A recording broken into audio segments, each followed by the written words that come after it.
Hi అండి, అందరికీ నమస్తే. Welcome to our channel. అందరు ఎలా ఉన్నారు? బాగున్నారా? అందరు బాగుండాలని నేనైతే ఎప్పుడు కోరుకుంటాను. మేము కూడా పర్వాలేదు, బాగున్నాము.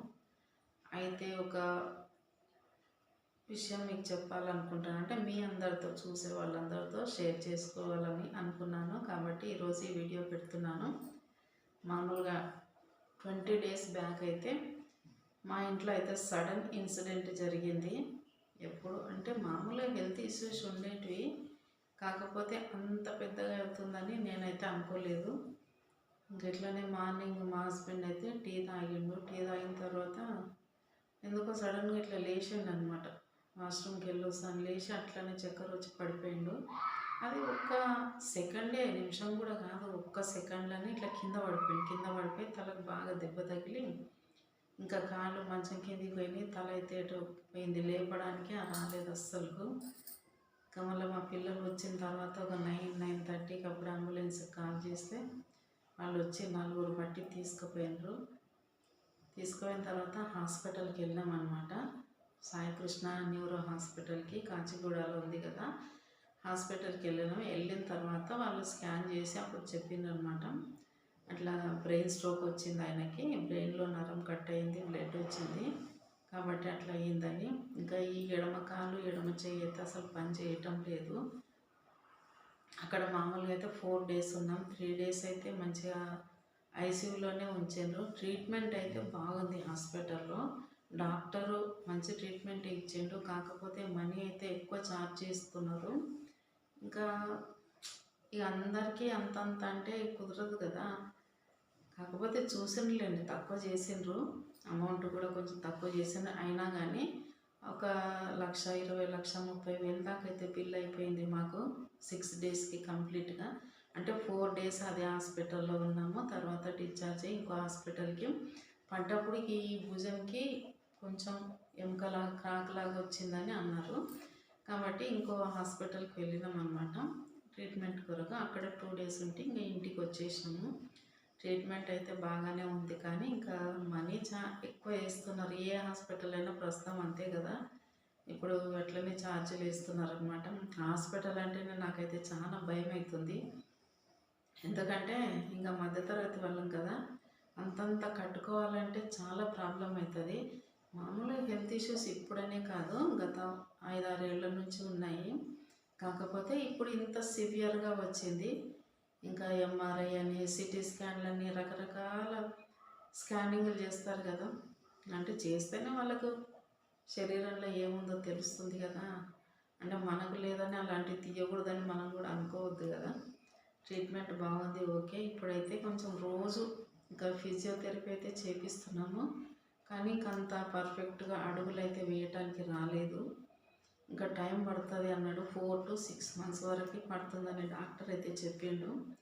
కాకపోతే ఎప్పుడు కూడా ఇంకా మంచం మీద పడుకొని అలా ఉండాలంటే కూడా కష్టమే కదా.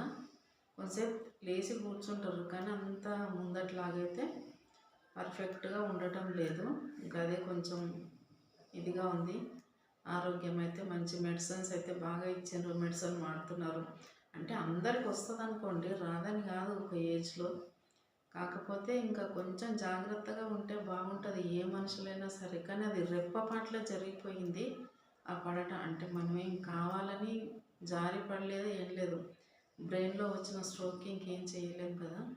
కాకపోతే మనకు తోచినట్లుగా, మనకు ఇదిగా మనం కూడా మన శరీరాన్ని కాపాడుకుంటేనే బాగుంటుంది. కొంచెం జాగ్రత్తగా ఉండాలి ఆరోగ్యం విషయంలో. ఎవరైనా సరే, ఒకరమనే కాదు, ప్రతి మనిషి కూడా ఆరోగ్య విషయంలో జాగ్రత్తగా ఉంటే చాలా బాగుంటుందని నాకు అనిపిస్తుంది. ఇప్పుడు ఏంటంటే వాళ్ళు ఒకటి అనటము, బీపీ టాబ్లెట్లు సరిగా వేసుకోకపోతే కూడా ఇంకా నరాల ప్రాబ్లం వచ్చేసి ఇట్లా పెరాలసిస్ కూడా రావచ్చు. కాకపోతే మా హస్బెండ్కి అయితే వచ్చింది బ్రెయిన్ నుంచి. చాలామందికి అయితే కొందరు బీపీ టాబ్లెట్లు వేసుకోకుండా నెగ్లెక్ట్ చేస్తారు కదా, అట్లాంటి వాళ్ళకైతే కూడా ఇలా వచ్చే అవకాశం ఉంది, పెరాలసిస్ వచ్చే అవకాశం ఉందని కూడా డాక్టర్ అయితే చెప్పిండు. అదే అనమాట. ఇంకా ఆ హాస్పిటల్ అయితే కేవలం ప్రత్యేకంగా నరాలకు సంబంధించిన హాస్పిటల్, అది స్పెషాలిటీ హాస్పిటల్ అనమాట. అక్కడికి వెళ్ళినాము. ఇక ఇప్పుడు అంత అయితే ఓకే, కానీ తొందరగా లేచి నడిస్తే బాగుంటుంది. కాకపోతే ఇంకా అవన్నీ మన చేతిలో పని కావు కదా. ఇంకా నేనైతే ఎప్పుడు దేవుణ్ణి నమ్ముకుంటా. ఇంకా అంతే, ఎప్పుడు ఏది జరిగేది ఉంటే అది జరుగుతుందని అనుకుంటా నేనైతే.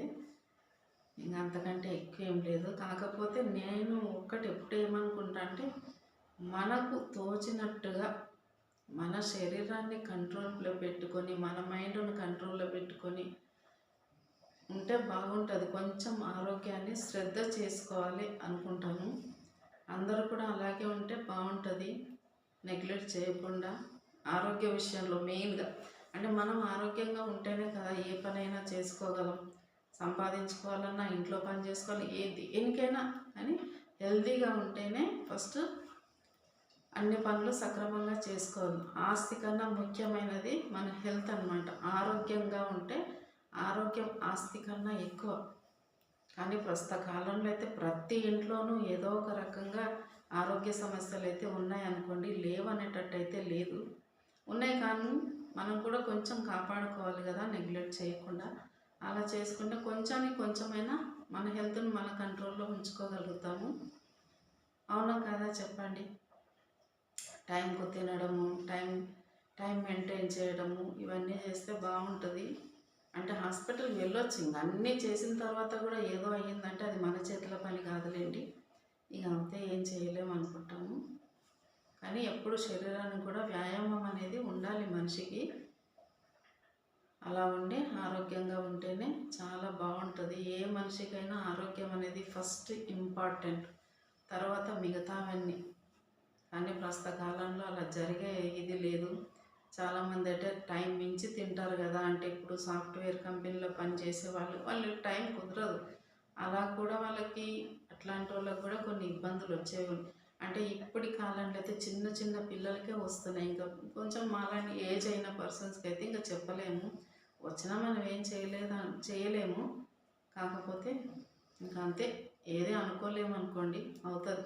లైఫ్లో కొన్ని మంచి చెడు, సుఖం దుఃఖం అంతే అన్నీ ఉంటాయి కదా. కాబట్టి అన్నిటిని మనం బేర్ చేసుకోవాల్సిందే, తప్పదు.